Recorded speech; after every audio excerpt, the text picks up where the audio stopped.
All right, I'm going to start this episode off by talking really, really fast. If you don't know by now, this episode is split into two parts, or this conversation, I should say, is split into two parts. The first one is more of like building a general artist profile about Dave. We had a really good conversation before I even started filming, and then we had a good conversation when, the camera wasn't on too. We didn't really get into a lot of the nitty-gritty like stuff about process and even the work he's making. I can't believe, I didn't even realize until after he left, we didn't really talk about the work he's making on camera. So you're not going to hear a lot about that, which is a huge faux pas on my end. I had certain questions that I asked him that I was curious about, and we just went and we didn't end up there talking about, the work he's making right now, and what it means and why he's doing it and the aesthetics and all the other stuff. But one thing I really did want to talk to him about was the Guerrilla Art Collective. So when we did start talking about that, we ended up talking about the business of art. And the last half of our conversation was really more about that. So that is going to be in the second episode, more talking about the business of art and kind of what we think about this whole pay-for-display model that he asked me about initially that I kind of turned back to him. And just talking about like the difficulties that artists can go through, emerging artists, new artists, people that don't get to show often, like what does it mean to sell your work online, show your work online, all those difficulties and stuff like that. Second thing I need to get to, that I learned a lot in this conversation. I've never interviewed someone in this kind of context before. I've talked to people I already knew, and this is the first literal, just like, hey, I don't know you, I've never met you before at all, I know you're an artist, I've seen your work, I enjoy your work, I've got some questions for you, and I think that would be a good conversation. That was what happened, and I really enjoyed it. I was way more nervous than I thought I would be, and things definitely flowed better off camera than they did on camera because of me. And so I learned a lot there. I would like to do this every other week. So again, I've been adjusting the format of the podcast because I'm doing it solo now, and I can just make those changes and do things differently. And I want to make a more engaging, interesting to listen to, and informative podcast. So with that, I would really I'm finding it more enjoyable to talk with people. I've always found conversation great for that aspect. So every other week, that is my goal, is to have a guest on every other week. Right now, I want to keep those guests local, so I don't have to fool around trying to figure out Skype recording and all this, that, and the other thing. I might get to that in the future, but right now I feel like we have a wealth of local artists I could talk to about many different things, so that is the goal. Last thing I need to talk about is that I realized when I was talking with Dave that I have an opportunity here to maybe talk about some local events that are going on in the community as almost like a type of like a newsletter thing. So one, I'm going to put out the call to people through my social media and right now through the podcast to say, hey, if you know of an exhibition going on, if you've got something going on, if you want just a little blurb about an event or something, I might be able to put that in here. I don't think I'm going to mention every single art-associated, art-adjacent event going on in the city in the next couple of weeks, but I would like to mention some gallery openings, some art events, pop-up shops, pop-up, gallery showings. There are certain things that I would like to just be like, hey, if you're in Lethbridge area, then you might want to go see this, that, or the other thing. I don't know if I'll get into talking about what's going on in Calgary or Edmonton or anywhere else in Alberta. Maybe, I probably would want to just keep it local for now. But that's another thing that I'm going to do. I'm going to put that in there either at the beginning or the end. I haven't decided yet of the podcast. I've been changing the format a bit, but with that, I've taken up enough time at the intro of this podcast. So I hope you enjoy the conversation I had with Dave. I really enjoyed it, and there's going to be more of this to come. So please leave me feedback. I would really enjoy any feedback that I could get because I'm still working on this thing, still building it, still getting comfortable with it, and I hope you enjoy the episode. Okay, so welcome to ArtistLife Podcast. I still haven't thought of a title for this yet, other than probably your name, so maybe we'll start there in a bit. But this kind of started with, I've had the desire to have people, other artists, people that I don't know very well, on just to have conversations, either about a specific topic or just learning more about them. And one thing I've been doing lately, since kind of going solo on the podcast, was taking questions, usually through Instagram and Facebook, and I got very little feedback through that.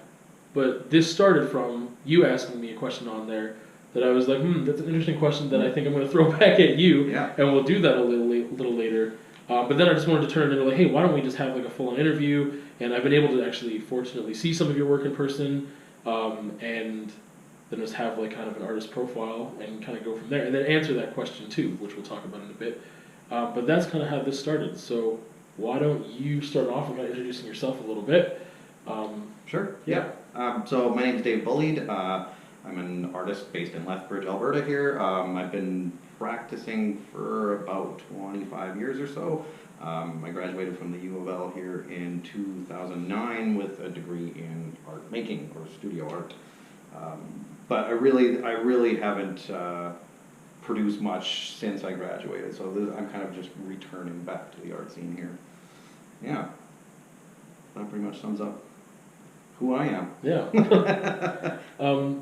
So yeah, you mentioned university, and that's something I definitely want to get to, because at the time I didn't know before if you had kind of gone through anything post-secondary with that.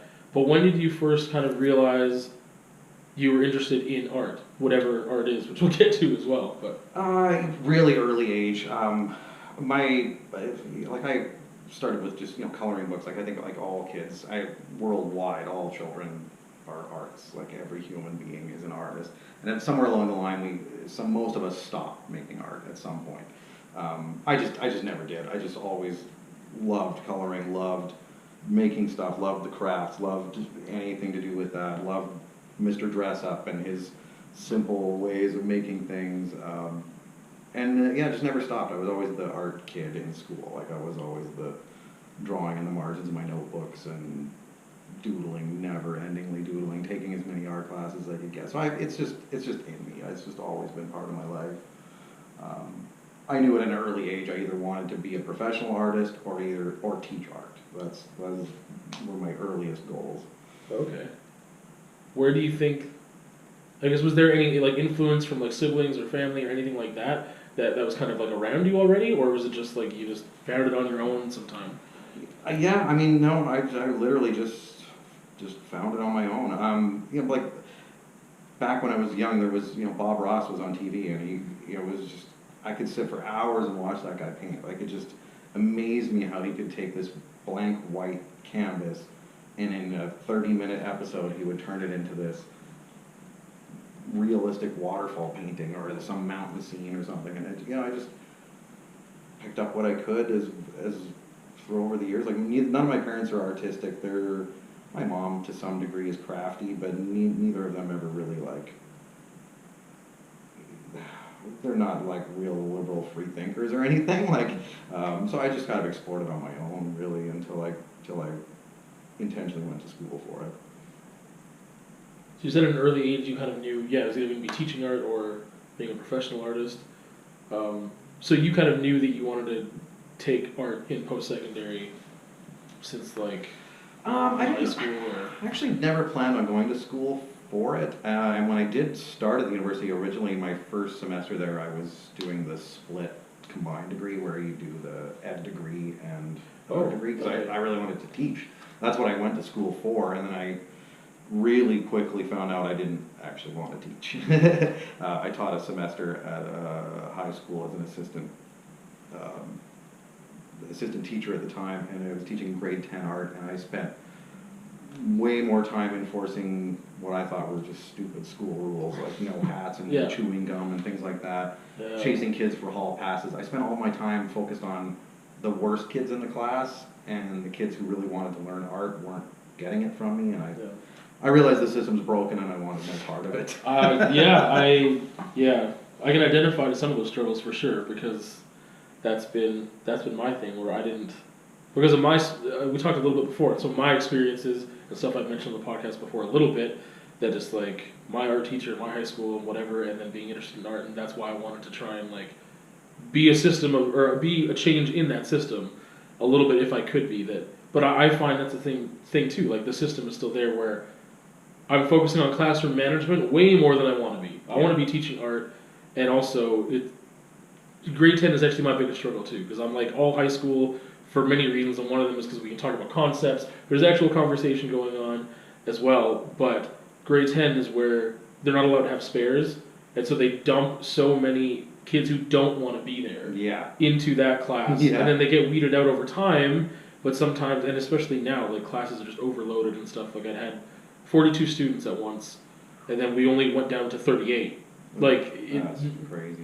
So it was a little nuts. But yeah, the classroom management thing, that's not why I wanted to teach art. I wanted to teach art so I could engage critical thinking skills, get people talking, having conversations, expressing themselves, trying to figure out what art is to them, and just like mostly just a mode of expression. And it was just like trying to change people's idea about what art is and could be for themselves. But yeah, I've definitely struggled with that. And subbing only reinforces more and more and more. Like, yeah, I want to be teaching art at like a different level, whether it's, you know, post-secondary or maybe like an actual art school, art-focused school, or something where I'm going to have students who really, really want to be there rather than babysitting.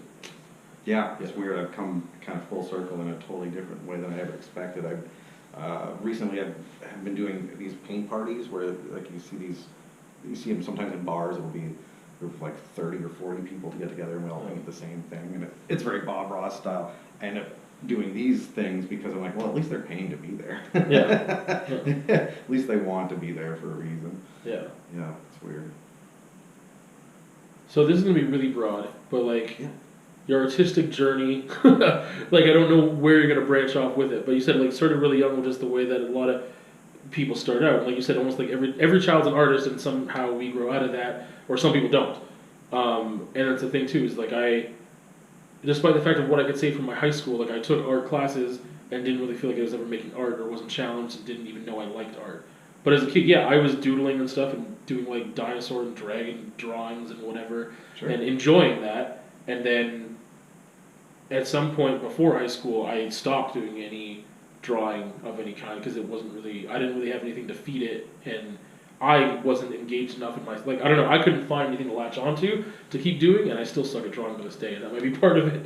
Well, again, see, that comes from comparison culture, though. Like, even just saying I suck at drawing, that implies that your drawing compared to someone who doesn't suck at drawing is somehow inferior. But drawing is drawing. It doesn't. There is no. You know what I mean? It's a skill like any other. It's like learning to play the strings of a guitar. It takes practice. It takes dedication. Yeah. There's just a point where most of us stop practicing and let the people who are good at it continue on. Yeah. You know, and I actually, like, I struggle with teaching adults. I hear it all the time. People, oh, I have no artistic talent. I could never do that. Oh, that's so beautiful. I could never paint that. And it's like, well, you could if you put the hours in. I'm not saying you have to, but it's not this magical, mystical thing that I think most people think it is. This like innate talent that it just comes out if you have it or you don't. And what doesn't? It takes practice. It takes years and years and years of practice. And you mentioned Bob Ross earlier. That's one of his big quotes. I don't remember it verbatim, but he's basically like, art is like almost like a learned talent. Like it was, I don't remember what word he used, but it was like all you have to do is just practice it. Like it's a skill that you can build, and it's not necessarily, like I think some people might have certain innate qualities that they start out as maybe having better motor functions in some area or whatever. Sure. But it's not, like, just because you're starting here doesn't mean you can't get to the same place if you're starting here. Yeah, absolutely. Just more hours. Yeah. So that was my journey. Literally just every step of development, trying to get a little better. I was exposed, we talked about this earlier, I was exposed to really good art programs at an early age. My junior high had a great art program. My high school had an amazing art program. I didn't plan on going to university initially for art. I wanted the education background, and quickly realized that's not maybe the path that was for me, but I had already enrolled and I was already committed, so I kind of just stuck with it and switched it over to a full studio degree, which really kind of just rounded off a lot of what I had developed up to that point. And then there's the big question when you get out of school, what do you do now? Yeah. What do you make now? And that's, you know, a full 10 years after I graduated, that's where I'm at now. Right. So in high school, were you making much art for yourself, or was it mostly based on assignments? No, it was all assignments. I feel like up till just recently, that's all I'd ever done was assignment work, commission work, something for, you know, either a group show or a gallery show, or there was always some theme or something directing the work other than myself. You know, there was always some bigger picture, whereas the work I'm making now is purely self-directed, which is really exciting. Well, that's something I wanted to get to later, but we may as well talk about it now, is the arts education. Because, again, before meeting you today, I didn't know whether or not that was something that you did, and I still don't know yet how much you value that or don't. And what interests me is the fact that you said, even during university, you weren't really making work that was for you. And I found, so my experience was just, we went to different programs at different times under different people, but like, my stuff I was making in university stuff, like early on, like the first year drawing, second year drawing was all human figure. That was not personal work. And like same with first year painting, it was like they were trying to give us some different things to think about. But I was able to bring a lot of my personal work to the table. And when we did critiques and stuff, it wasn't like senior art classes for me. There was no assignment. It was you are getting ready for your exhibition. What is your exhibition? That's up to you. We're going to critique it. We're going to have conversations. We're going to talk about it. And at the time, I didn't understand the value in that. And then, as I mentioned before, like some things I loved about the program at the U of S was, here's the time and here's the space. See you later. Like, and that was one thing I liked. Other things I didn't. But so for me, I was still making the work I wanted to make for the majority of that degree.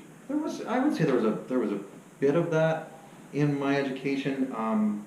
Not as much. They did give you free reign. Like definitely in your senior year, you're directing your own show, but you're still creating work that you know is going to be critiqued by your peers. So you're making that work with that thought in mind, or at least I was. It was never purely my own, because I knew my own work, the stuff that I wanted to do, the stuff that I was interested in making for me, was at that time it was downright frowned on.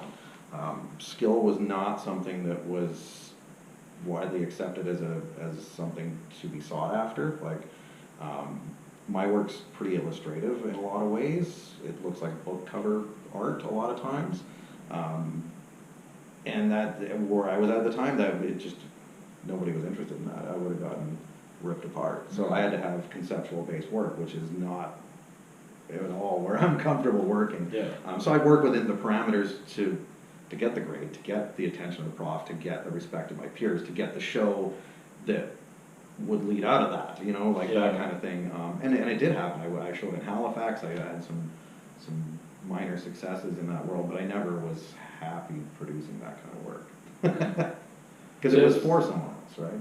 Yeah, I was fortunate enough that despite the fact that I knew I had to, I mean, it was a pass-fail. Like, we had, two of my senior profs, my senior painting and my senior drawing prof, was like, because those were my areas of focus, they just had to go and be like, yeah, it's good, you passed. I wasn't that concerned about it, I guess. And I guess, again, the program was different and my instructors were different. I felt very comfortable. I didn't feel any pressure to do anything specific or to be like, I can't really do conceptual. Like, mine was very conceptual, and they were open to stuff that was also more technically like inclined, and I did not have the technique, or at least I didn't have traditional technique, I think, that a lot of people would recognize as, would be more illustrative or photorealistic, or just wasn't my jam. But they were just really open to that. So I didn't feel that pressure for me. They still challenged me, like, Graham Fowler is his name. Like, he challenged me to work bigger. He's like, man, everyone works so small. Like, work bigger. He's like, just do this bigger. Like, do this on a door frame. Like, do this, like, whatever. And that really helped me because there's little things that I was taught, and one of them was, like, using a full range of motion. Like, I'm not just doing this. It's like using my whole body, like, really helps. And it's introducing me more into Jackson Pollock's philosophy and stuff like that. But I don't know, I was fortunate enough that I didn't really feel a lot of the pressure that you might have felt. Like, the program's really conceptual. I really have to produce something that's going to be able to get my piece of paper. Oh, I remember in one of my classes, one of the other artists working, we had to critique her piece, and she'd done this photorealistic painting of a flower, really like macro zoom up of a flower, beautifully painted, really bright colors, highly realistic, gorgeous painting, but it's photorealistic flower, right? So she just got torn apart. Like, the class just ripped this painting apart, and it just kind of broke my heart, because I thought, okay, clearly the value is not on skill. She had made a pretty painting, a beautiful painting that probably would have sold. That's the kind of stuff you'd see at Walmart, right? That's the stuff that would sell to a company that would mass produce that kind of thing. But that was so devalued at that school that I was like, oh, maybe I'm in the wrong place. But it was still a good learning lesson to learn how to navigate the gallery system, how to be critiqued by your peers, how to get comfortable with people seeing your work, getting comfortable with the showing process, all that stuff. it had value, but not skill building value. Yeah. And that's the thing, I didn't even know what I was looking for when I entered into my program. I didn't know what my program was about, really. Like, I didn't know what, and it didn't have as much of a reputation as I think the U of L has a reputation for being conceptual still. And like, I didn't do any research or anything. It was just kind of like, I want to teach art, and so maybe I'll get an art degree first, and I'm understanding more about what art is at this point and whatever. So yeah, I was lucky, and I was flying by the seat of my pants while doing it. And that's the thing, like I mentioned earlier too, like, I probably would have fit into this program a little better in some ways, with concepts being more valued and stuff, but I find that really difficult too, you know, coming from the opposite end, because I challenge students all the time. I'm like, who cares? Like, what is the purpose of this? You need to tell me what is the purpose of it, because just because, oh, that's a really photorealistic portrait, cool story, give me more. So it's been actually more since I have not been teaching in the past year that I've been able to like open up even more and being like, well, I mean, that's the thing, I learned just by asking them. When I'm going to ask you, like, what is art? And then they tell me, or they don't, or they struggle with it, and I get to see what it means to them. Because my thing is, I want to compare it to like music and like selling out. I mean, like, the sellout is only doing something that you don't want to do, right? So if someone is just like, I just want to do photorealistic portraits, that's what I want to do. Okay, well then you're good. Like, that's, I just want to know I just want to make sure you're doing what you want to do and you have the skills to do what you want to do. And I find that so many students are intimidated by skills. Yeah. And maybe I'm also really, like, I'm intimidated by skills, and like I have certain skills, they're just not as, a lot of people just look at drawing and photorealism as like, these are really main technical skills. Yeah. So I fall into the camp that I didn't put the time into developing those skills, and I don't value them as much because a lot of my work was conceptual and emotional, that I try really early on, which for me is grade 10, to be like, hey, if you, like, we have to do some stuff in the curriculum that's based around drawing, especially in grade 10, whatever, but you continue with this program, you get more and more freedom. And if you are worried about your abilities in drawing, don't. Yeah. Like, because I want to help you do what it is you want to do. I don't need photorealistic skills because that's not the kind of art I make. So I don't need to develop that skill unless I want to. So yeah, that's just an interesting kind of like, you wanted to go in there to build on these technical skills. I didn't even know what I was getting into, but coincidentally, it helped also shape my value of concepts, and I probably naturally would have got drawn to that.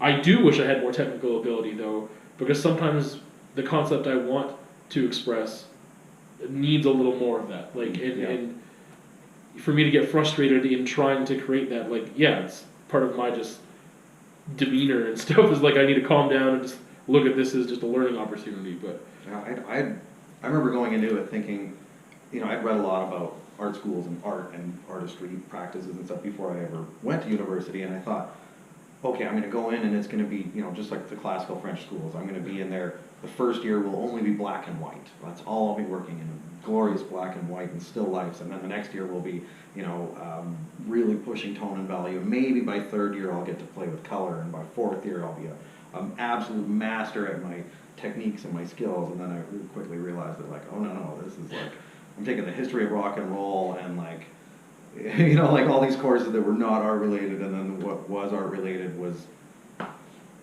you know, it had no intention of even letting me play with those skills. Yeah. So yeah, it was a very kind of eye-opening experience about there is two different worlds of art. So why did you want to finish it? So you said you kind of started with the split stream and kind of being like, I want to get an arts education. You realized, education's not really for me, so let's just go full art. But when you realize quickly that, nah, this isn't really what I thought it was going to be. Why did I finish? That's a great question. It was the first time in my life that I was surrounded by that element, like being surrounded by other artists working, other people practicing, trying to figure out what they're going to do with their art skills, what they want to achieve, you know, watching their work develop, being in a studio space where there's 20 other artists working in studio spaces around you, and was really exciting. Being in and surrounded by those conversations and that kind of those resources. Like, since I'm not in school, it's weird. No one critiques your work. Yeah. You'll get thumbs up likes on Facebook. You'll get hearts on Instagram.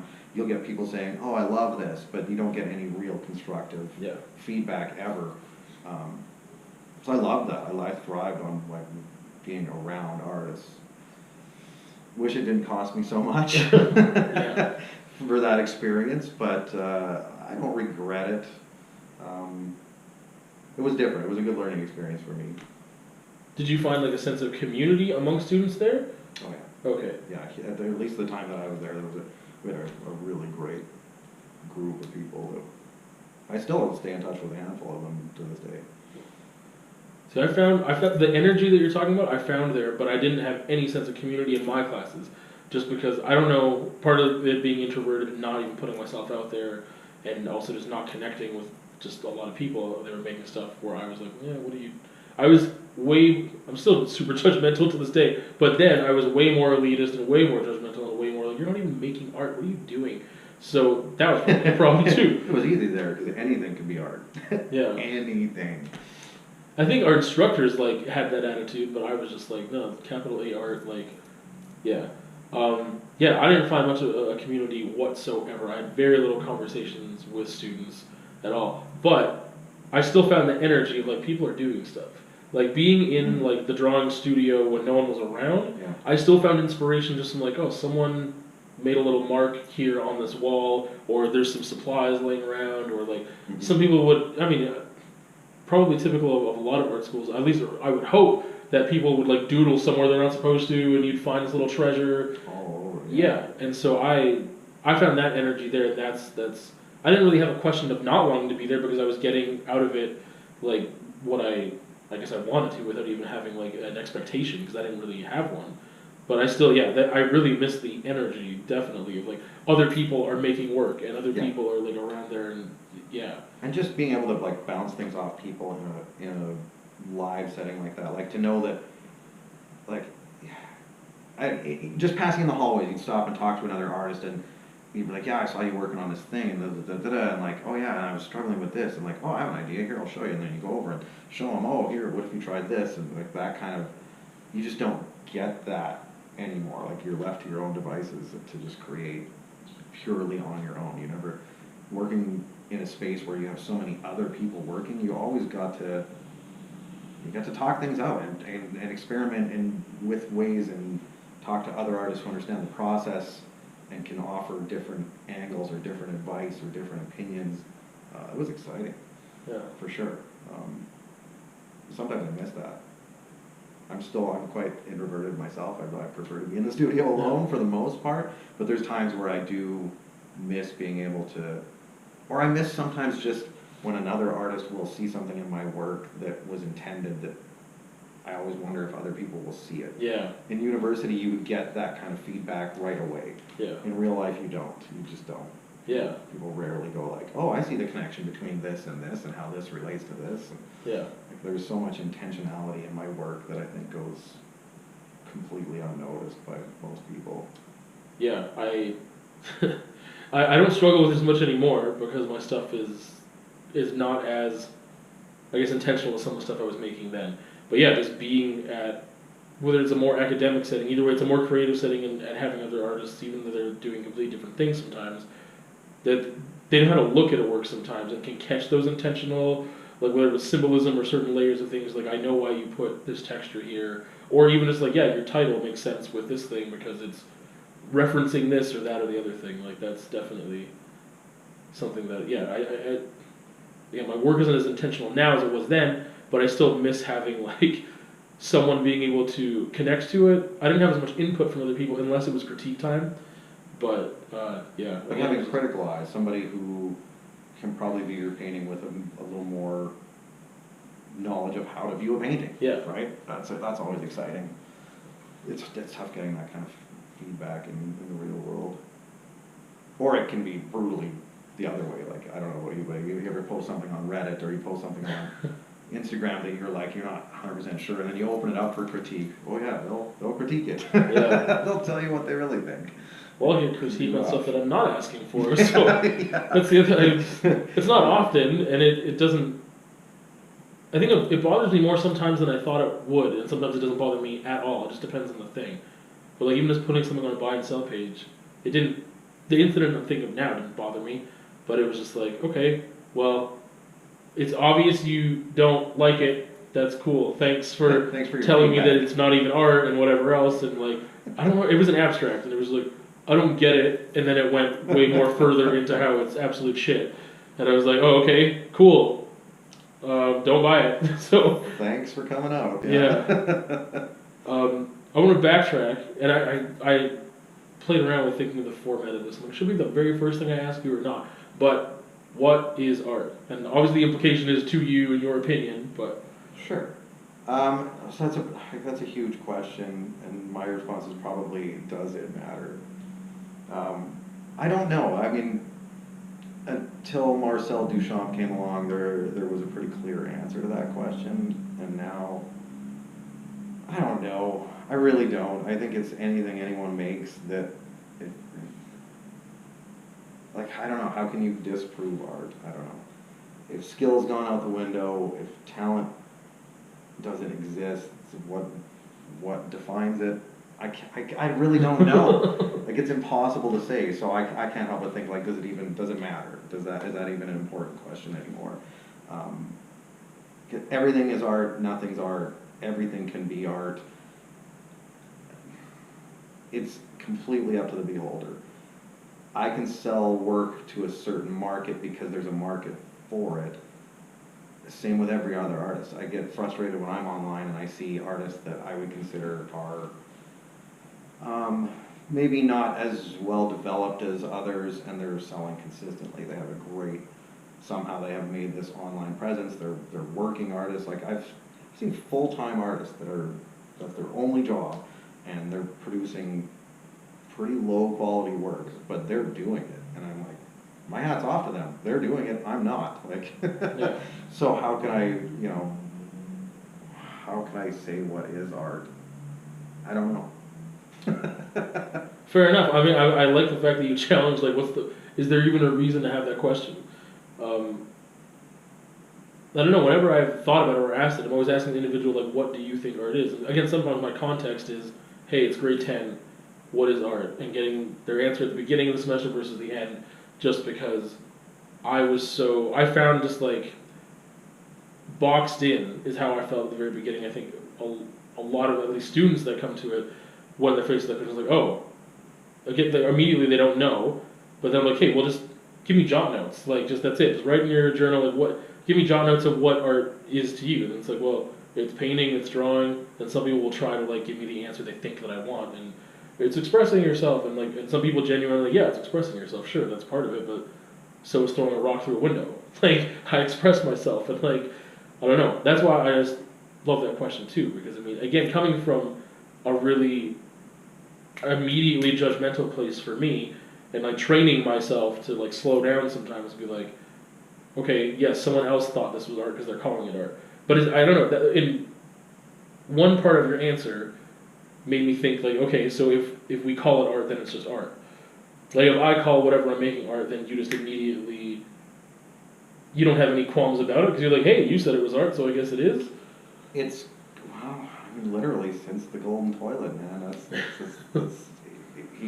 Yeah, it can be, because if you can then explain it and the reasons why it's art and its place in the history of art and why it is art to me, if you can explain that well enough, then absolutely you've made a piece of art. Yeah. And like, there is so many, I don't even want to say genres, because there's no limit to the amount of types of art. Like, you know what I mean? Like, whether it's performance or political or conceptual or pop or just landscape painting or whatever. Like, how can any one piece of that not be art and one piece of it be art? Like, Yeah. It's either all art or it's none of it is.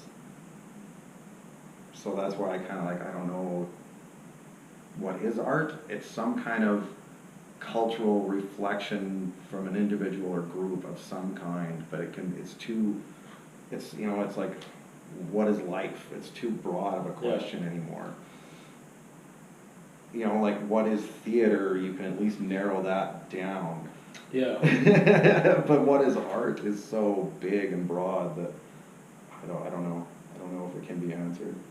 Yeah, I was faced with the question the first time in university, and I was like, oh, like we actually needed to come up with like, and it wasn't something we had to turn in, but it was like define it, like you define it for yourself, and I found that was really good practice for me. And like I said, in a high school setting, it's freaking great practice because I think it gets them to think about what they value about art and what they don't value about art. Mm-hmm. And that's what I found when I had to make like a 1 sentence definition, and it evolves a little bit here and there, and I don't like formally try and think about it as much as I did then. I just know, oh, it's opened up for me more, and like now, to me, art about art is more art than I thought it was, and that also has a blurry line with design now, and like, so I don't think it's become less important for me to have that question in my mind, but it's not as a formal thing that I'm trying to define as I was then. Because everything that I include and more important is what I exclude is what I found. Like, oh, so if I say the word without compromise, like if art is a language of passion expressed without compromise, which was my first like working definition, well, key word in there for me is one is passion, which also goes along with without compromise. So if it's a commission piece and it's nothing that you wanted to do, in my definition, then thrown out. It's not art anymore. If it's like just purely a technical thing, we talk about neoclassicist portraits, it's like, yeah, that was like being a carpenter. You had a skill and someone wanted that skill. And I was like, well, but that's art, what art was then, right? And so, yeah, it's not so much about, I guess, anyone else's definition or a textbook definition. That's why I like deconstructing it. And when you said the thing about theater, like, oh, that's a way easier question to answer because, you know, it involves people acting and stuff. And I found for me, defining graffiti was really simple, but at the same time, there's so much argument about it that it ended up, like when I was having that discussion, it ended up devolving back to where you're at with this thing and being like, okay, well, it's just all art. Like, because we talked about it so much that it opened things up in a way, because for me, it was stylized letters, plain and simple. I know, because I've been in that world, that that's not, even among people who say they write graffiti, no. It could be characters, it could be posters, it could be stickers. Stencils, yeah, it has nothing to even do with letters for some people. For a documentary class in university, I made this thing about city space. But, like, this dude was getting tattooed with, like, his crew name on him and, like, by these other graffiti artists that were, like, a generation ahead of me that were, like, really big deals. And, like, even amongst them, like, because two of them were like, yeah, stylized letter structure, like, that's completely, I get it. The other guy was like, no, it's if you're playing the game of getting up. You could do that with any medium. You could do that with any, you know, like, but yeah, when I talked about it so much, I got to a place where I was asked, like, okay, well, what's calligraphy? And how does that differentiate from what you just said about graffiti? I'm like, oh, it doesn't. so why are they different? Yeah. And then it came back to the question of, because to me, graffiti had nothing to do with being illegal, which is already a controversial thing amongst lots of people. I'm like, yeah, but if I can make that letter structure in my sketchbook, or if I can do it on a train, or a piece of canvas, or like I'm like, well, I'm trying to define an art style by the style, by the fact that it's based off of letters that you're intentionally trying to stylize, which for me excluded like bathroom, like Jenny's numbers here, like that to me has nothing to do with graffiti just because it's vandalism. So I don't know, I tried to like put it in a box because I wanted to change how people thought of it because it has such a negative stigma, and that's why I was trying to like reverse that by creating a definition and putting it in a box. Then someone gave me this calligraphy thing and I was like, okay, I quit because like it doesn't, my definition like doesn't separate calligraphy from graffiti anymore, and how can that, they can't be the same thing. Yeah. Like, yeah, I think that's what is art as a definition is probably something that even if you asked me the same question 5 years ago, I would have given a different answer. 10 years ago, a different answer. 10 years from now, probably would still give a different answer. It's probably something that's always evolving. Well, like I said, I enjoyed the challenge because it gets me thinking about it again too. In your Instagram profile, which is we got a very limited amount of biography space there. It says dark and beautiful things. So if when I visually look at it, like, so the very first time, which was, what is the name of the building that you showed at? That's on Jail Road. I can't remember. It's the old Baylog auction market. I can't remember. I don't know the name of the building, but yeah. Yeah. So I mean, that was the first time that it was only like maybe I feel like it was only a couple of weeks or maybe a couple of months at most that I even saw the name Guerrilla Art Collective, and I started following it, and I was like, oh, they're actually going to have it. Okay, I'm going to go over there. That definition from what I saw that day, and still from what I see a lot on your Instagram and stuff that you've shown, fits as to what I think it is. But I'm curious, I mean, because it's set up so succinctly, and you, in a way, you define what you're creating, right? Which I think is interesting because it's like, oh, I don't even know how to define art. It's just got to be open. Yet dark and beautiful things include something and excludes other things, right? To a degree. Well, so the dark and beautiful things is just a tag I put on my Instagram profile. So first I want to say right off the bat, I don't in any way, as a single person, represent the Guerrilla Art Collective as a group. Yeah. So the dark and beautiful things were literally just, I needed a quick tagline to try and sum up my personal work. The Guerrilla Collective is definitely, our goal was just to, their goal, I should say, I'm part of it. Our goal is, we just want a non-juried space. We want anybody to be able to show without any kind of judgment.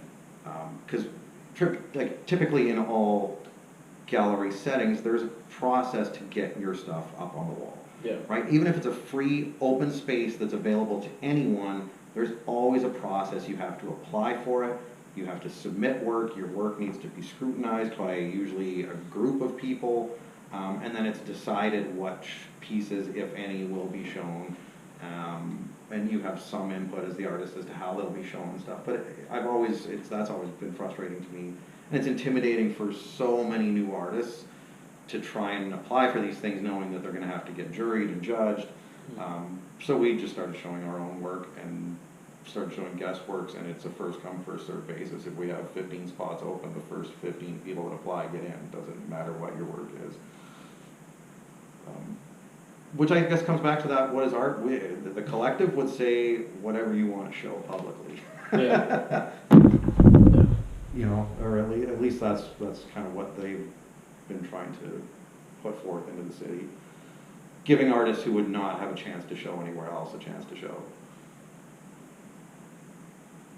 So I guess the main philosophy of the collective, like you said, was just having, it was about space and being able to show at least in a non-juried space without going through this formal process, or even, and I mean, I think, which was Blueprint Records and now Street Legal Records, like their process has become even easier than it was before, but they still have a curator, like a revolving, whether it's every 6 months or 1 year, that someone takes in a bunch of work and says, sure. And like I said, currently, like I think that process is much easier than it was, because I don't think there's a lot of discrimination among, I don't think there's a lot of like, okay, well, I've got like these handful of things, and so I just don't think there's as many people submitting that they want to show there as there were before. So I just think that it's more open now than it was, but there's still one person who's the whole selection process. Yeah. And so that was, so you've got a core of like formal members. Yeah, so it started out with, there's 7 members that literally were 7 artists that weren't able to show anywhere and maybe weren't comfortable applying to show at places, or had tried and not gotten into places. And it started out as they showed in a house. They showed at somebody's house, and they opened up to the public for a weekend, and it was quite successful. And all the artists involved managed to sell some work. Were you part of that core? No. Okay. No, I didn't know about it at the time at all. They had done 2 or 3 shows, I believe, before I kind of caught wind of them, I think, on their 3rd show. Okay. Which was also in somebody's house. I kind of knew a few of the people involved, and they said, oh, you should come check this out. So I did, and it was in somebody's living room, and it was bizarre to have like dozens and dozens of people filing through this person's living room, looking around at all the art. And but it was really cool. Like, I was amazed at, I was seeing professors there, I was seeing people from the art community that I knew, I was seeing buyers there, and that was really like, oh, yeah. It was like people willing to spend money are coming to this person's house to see these 7 people's artworks. And that got me excited. I was kind of like, how do I get in on this? Yeah. So they opened up, they had their next show was their first ever like truly public place, which was the show that you came to. Oh, that was the first like real. Okay. That was the first time we managed to get an industrial space, a huge space, and we were able to bring in guest artists. That's how I got in. Is they reached out to about, I think there was about 10 guest artists at that show. Okay. So it was the 7 core members, and then I think there was about 10 or so guest artists, and I was one of them. They asked me to come show. So when was that again? That was last May 2019. Okay, yeah, because I didn't think it had been a year yet. Like, Yeah. I thought it was. Yeah, it has been a year. Yeah, because we do a spring and a fall show. So this was would have been the 2nd annual spring show for them. Okay. But they wanted to expand. It was getting some traction. It was starting to get some recognition, and people were really interested in it. So they wanted to have a bigger space. So this is coincidentally along that timeline because you said it's only been the last 3 years that you've returned to making visual work. You said you took a bunch of time where it just wasn't something you were focusing on. You're focusing on music and stuff, which I know we talked about earlier on. We don't need to go into that detail, but so then yeah, you said you caught wind of it at the house show, and you just started kind of reemerging yourself back into creating visual work and this kind of. I just started an Instagram profile. Like that was. Yeah. And I'm pretty sure that's how they found me. It was like, oh, hey, do you want to join up with this? I was like, yeah, sure. I had a chance to show. I was looking for a place to show. They had a great big space. So we connected, but I really hit it off with the group. And from my background and experience in other things, I brought a lot to the table as in terms of like how to kind of keep this going and maybe even expand it into something bigger. So we collaborated for a while, and then they invited me to become one of the members. So there's now 8 members of the Guerrilla Art Collective, and now we just had our first show downtown, which was also it was just this past fall. It was quite successful, way beyond what we expected, and now we really need to work together and define exactly what the collective is. Okay. It's pretty loose at this point, but we know the 2 things. We want to continue having at least 2 shows a year. We want to continue bringing guest artists. We want to try to continue making sure that somebody that's never had a chance to show before gets to show at every one of our exhibitions. Okay. That's kind of our key thing, is just really opening up to artists without any jury or process of selection of any kind. Okay.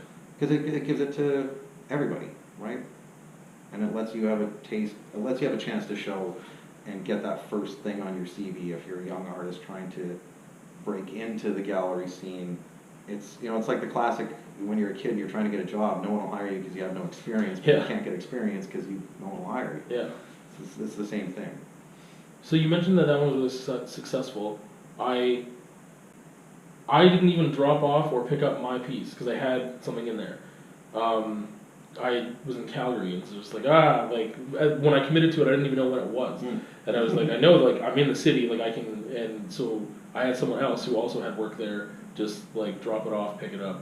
But when you're saying it was successful, I'm assuming you're meaning, like, there was a lot of buyers there, or that there was... Successful just in compared to the first show that I was with them, we probably had a couple hundred people, maybe 300 people through the event over the weekend. It was a 3-day show at a large space. Of those people, the majority of the people that were coming were family and friends of the artist showing, right? Which is what you'd expect. Yeah. The last one downtown, there was all those people, but then there was a huge wave, probably another 150 people I'd never seen before. Okay. So the fact that we're exposing to new people each show was what defined success for me. Okay. Showing my work to crowds who would normally never see it. That was for me a success. And selling, yeah. Everybody that was involved probably sold a piece or at least had some offers and made some networking contacts, which is hard to do with an artist, and that's a big thing to get out of a show like that. I sold a piece, which I didn't expect to, but I was pretty excited, and I sold it to people I never in a million years would have expected to be fans of my work. But you wouldn't know until you get out there and try it. So I'm grateful to the Guerrilla Art Collective for giving me that chance to get out there. Did you find that, or what reasons do you think that show was more successful than the one back in May? Because I would assume location is part of it, but also there was work that was done between May and that show? I think we're just word of mouth. It's just starting to get bigger every time. It's starting to, the collective is getting known around town. It's a pretty small art community here. Like, well, there's no doubt about it, because a year ago nobody was really looking at us, and now we just got an offer from CASA. We're going to be, I probably shouldn't say too much about this. We're in talks with CASA about possibly doing some work with them, or showing in some spaces there, which is really exciting for us, because it's difficult to get in there. It is open to everybody, but it's also, unless it's one of the auxiliary spaces, you've got a year wait to get into a main gallery at space. least. The last time I tried to apply, they said try again in 2 years. And then we've been contacted. We just had a meeting with the Allied Arts Council of Lethbridge to discuss possibly becoming members of their organization. Word is out that there's a group that's trying to do its own thing, and there's always been pop-up groups like this. Like, that's how the Trapdoor started. There's always been little pockets of artists trying to do their own thing, which I think makes Lethbridge kind of unique. There's always been a pretty decent and surprisingly vibrant art scene here. The other thing I was thinking about was, because you said part of maybe like you're trying to make some maybe more concrete goals, or whether it be a manifesto for a collective or whatever, and trying to make that a little more defined. But one of the things you mentioned was you want to have someone who's never shown before show at everyone. That would be a great goal to have. Have you found so far that there's been any, even before your time, discussions that you've heard, any trouble with just accepting people on a first come basis without, being like, oh, well, actually, we don't want to show that at all? No, because we do. I mean, I guess we have the simplest rule is that your work shouldn't be offensive in any way to anyone. If you know what I mean. That's a dangerous line. I can feel the argument coming already. But generally speaking, we have to show in public. We're showing in spaces that are often donated to us, or places we're working with the community. So the work that we're willing to show needs to reflect that kind of community spirit, right? Okay. We're not going to show anything that's hateful. We're not going to show anything that's deeply disturbing, or we're not opposed to erotic art, we're not opposed to nudity or anything like that, but it needs to be in a tasteful enough way that we can show these works in a very public space, because we want Lethbridge to embrace this collective. So there isn't a jury selection there. We don't have a committee. There's nobody that's going to sit and judge the work. If we ever were to get a piece or pieces that were highly controversial, we would probably still show them, but maybe in a more controlled space or time, or you know what I mean? Yeah. Because our shows are open to the broad public. There's children, minors, and, but generally speaking, like unless it's extremely vulgar, there's nothing we would turn down. So it's not something that you've been faced with that you know of even before your time that they've had to weed out? Because I think if you've got that caveat there, being like, hey, this is public, this is community-based, whatever, then everyone has done their own discretion of let me look at my work right now, and what do I have that I can contribute for guest artists? Because that's the other interesting thing too. You have more guest artists showing than are almost twice as much that are in the about twice as much that are in the collective in that core, right? So that's interesting too.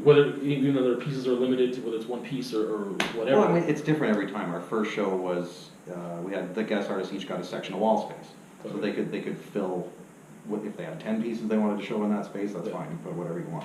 The last show, space was really limited, so we opened it up to 15 guests to each produce one piece for it. So we'd like to do more of both. We'd like to have our core group showing with collective members, and we've got some announcements coming up pretty soon about our next guest show. We're hoping to have a lot more wall space for our guests. Okay. On this next coming spring show, which would be pretty cool.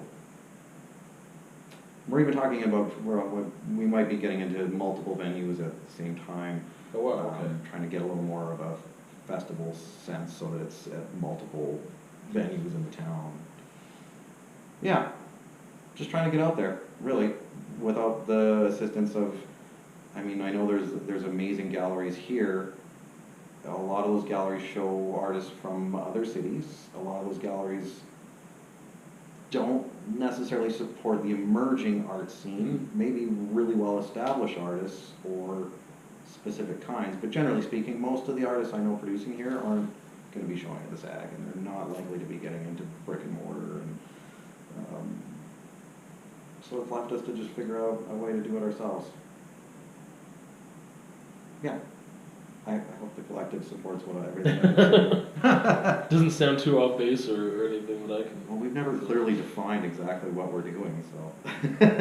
Well, I mean, I think the spirit was there, though, even just from, like, just the social media aspect or whatever. Like, the spirit seemed to be like, hey, we're just trying to find space to put stuff up. And it was for, more emerging artists or people that may not have the opportunity, the CV, or the type of work that fits in a SAG or CASA or what have you.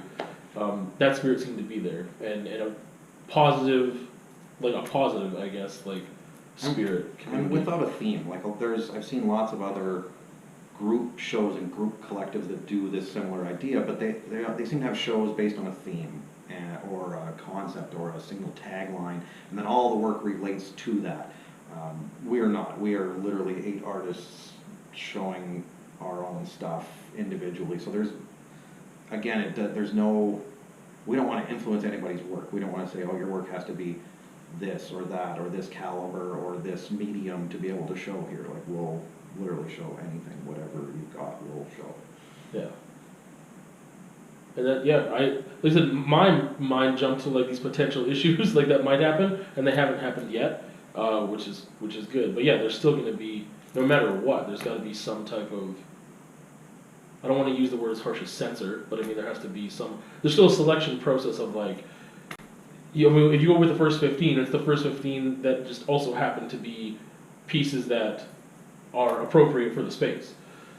And like, you said so far there hasn't really been an issue, which is good because you've had a caveat that people have actually taken into consideration and done their own judgments with. Well, and honestly, I don't think there's too many artists today producing that are just shock artists or just purely, making deeply racist or deeply hateful material. Like, I really don't see work like that being made, so I can't imagine that anyone's going to try and like, I want to be represented in your show because I hate a certain ethnicity group, or you're like, what? I don't think that would happen. Yeah. So we don't really, we put up that kind of a rule, but I don't know if it influences anybody. I don't think so. I don't think anyone out there is like feeling like they can't submit to our show because their work's too controversial. Maybe there is, I don't know. Well, I don't know, again, there wasn't like a huge definite like, these are these concrete rules that have to fit into this tight little box. It was just kind of a spirit of like positivity and keep in mind we're in a public space. But I thought like, okay, well, I don't really have much. What I tried to, so I submitted a piece that I didn't think I'd be able to sell on my own. I was like if it's in a public space, then more eyes will be on it. But some of those pieces for me are human figure erotic art, and I was like, nah, maybe I should, because like, I can't put those on Instagram or on Facebook. Like, I can put them on Instagram. I can't put them on buy and sell pages. I can't really put them on Kijiji because they get flagged. So I was like, I need to find an audience for this, but I was like, I don't know if this is going to be the best place. And I didn't want to submit something just to have it be denied. So even I was like, the reason I want to put them there is because they're older works. I want to sell them. I like them, and I can't seem to find a space that's fitting. Yeah. So to get people's eyes on them, yeah. Exactly. Yeah. So, and it didn't bother me that I was like, maybe that's not the best idea. But I think, some people probably, I don't know what everyone else has in their body of work, but for me, that was my own selection process on like, I've got an opportunity to show space where people are going to see it. What do I want to put there? Something that I think will sell in 2 days on the buy and sell? Well, no. I want to show something that I still really believe in, that I really enjoy, that I want people to see it in person, that it has a certain quality in person that maybe doesn't have that quality, just looking at it on Instagram or Facebook. Yeah, that's always a trick too. What resonates with people, what do you show, what do you pick? I always feel guilty about when we ask for just a single piece from each artist, because that's so hard to narrow down, to try and have one piece to represent your everything as an artist in a show like that is tough. Yeah. I want to get to that question because I haven't really pre-thought about my answer that much. Also because I thought about, well, I could ask you the question was like, what do you feel about pay for display? And so it was like, well, I could get you to clarify that too, because I'm like, I could take that more than one way.